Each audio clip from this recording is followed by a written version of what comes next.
அனைவருக்கும் வணக்கம். இந்த பகுதியில் நம்ம பயன்படுத்தக்கூடிய உண்மையான கேபி ஜோதிடத்தின் அடிப்படையில் ஒருத்தருக்கு விபத்து ஏற்படுது, அதுக்கு என்ன காரணம், நம்ம பயன்படுத்தக்கூடிய கேபி ஜோதிடத்தின் அடிப்படையில் அதுக்கு என்ன ரூல் அப்படின்றத பார்க்க போகிறோம். இப்போ விபத்து அப்படின்னாலே நம்ம 8ஆம் பாவத்தை எடுத்து பேசுவோங்க. 8ஆம் பாவம் தான் விபத்து அப்படின்ற விஷயத்தை குறிக்கக்கூடியதாக இருக்கும்.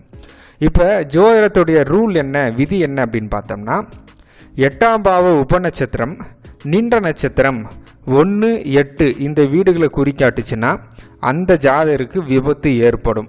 இதுதான் இதில் இருக்கக்கூடிய விதிங்க. இப்போ எக்ஸாம்பிளுக்கு நான் உங்களுக்கு ஆய்வுக்காக ஒரு ஜாதகத்தை காட்டியிருக்கேன். ஜாதக டீட்டெயில்ஸை பார்த்துக்குங்க. இப்போ இந்த ஜாதகருடைய லக்னம் அப்படின்றது மேச லக்னமாக விழுந்திருக்குது. 8ஆம் பாவம் இங்கே விருச்சிக ராசியில் விழுந்திருக்குதுங்க. 8ஆம் பாவத்துடைய உபநட்சத்திரம் ராகுன்ற கிரகமாக இருக்குதுங்க. அந்த ராகு எங்கே இருக்குது அப்படின்னு பார்த்தோம்னா இந்த இடத்துல சிம்ம ராசியில் விழுந்திருக்குது. ராகு விழுந்திருக்கக்கூடிய நட்சத்திரம் எது அப்படின்னு பார்த்தோம்னா கேதுடைய நட்சத்திரம். அந்த கேது என்னென்ன வீடுகளை குறிக்காட்டுறாரு அப்படின்றத ஜஸ்ட் ஒரு செக் பண்ணி பார்த்துப்போம். 1வது வீடு, 5வது வீடு, 8வது வீடு, 10வது வீடுங்க. 1, 8 1ன்றத லக்னமும் 8ன்ற விபத்தையும் குறிக்கக்கூடிய 1, 8 தொடர்புகள் நின்ற நட்சத்திரம் குறிக்காட்டுது. அதனால் இந்த ஜாதகருக்கு விபத்து ஏற்படும் அப்படின்றது நம்ம ஜாதகப்படி கண்டிப்பாக சொல்லலாம். ஓகே, விபத்தெல்லாம் ஏற்படும்னு சொல்லியாச்சு.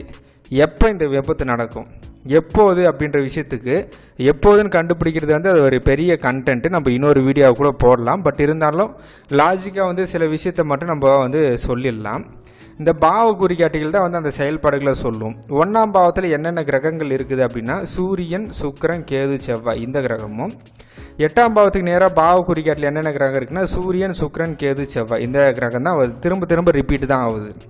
அப்போ நம்ம இந்த நேரத்துக்கு இருக்கக்கூடிய ஆளுங்கிரகத்தை கணிச்சு 2த்தில் இருக்கக்கூடிய பொதுவான கிரகத்தை எடுத்து அந்த தசாபுக்தி அந்த இடத்த ஃபிக்ஸ் பண்ணலாம். பட் ஆளுங்கிரகம் பார்க்காமே சொல்லணும்னா இவங்களுக்கு சூரிய தசை, சுக்கிர தசை, கேது தசை, செவ்வாய் தசை இந்த 4 தசையிலையும் இவங்களுக்கு விபத்து ஏற்படும். அதே மாதிரி இந்த 4 புக்தியிலும் இவங்களுக்கு விபத்து ஏற்படுறதுக்கான சூழ்நிலை இருக்குது அப்படின்றத நம்ம பார்த்து சொல்லலாம். பர்டிகுலராக எப்போ இவங்களுக்கு விபத்தே நடக்கும், எந்த தசை, என்ன புத்தி, என்ன அந்தரம் அப்படின்றத நம்ம இப்போ இருக்கக்கூடிய ஆளுங்கிரகத்தை கணிச்சு அந்த ஆளுங்கிரகத்துக்கும் இதில் இருக்கக்கூடிய 1ஆம் பாவம் 8ஆம் பாவத்துடைய அந்த பாவ அதிபதி கிரகத்தையும் 2த்தையும் பொதுவாக எடுத்து அதில் இருக்கக்கூடிய தசை, புக்தி, அந்தரத்தை ஃபிக்ஸ் பண்ணோம்னா இந்த தசை, இந்த புத்தியில் உங்களுக்கு விபத்து நடக்குங்க, நீங்கள் பார்த்து இருந்துங்கன்னு சொல்லலாம். அப்படி இல்லைனா நார்மலாக சூரியன், சுக்கிரன், கேது, செவ்வாய் இந்த கிரகம் தான் ரிப்பீட்டடாக வருது. இந்த தசை, இந்த புத்தின்றதை கூட நம்ம அவங்களுக்கு கன்வே பண்ணி சொல்லலாம். நன்றி, வணக்கம்.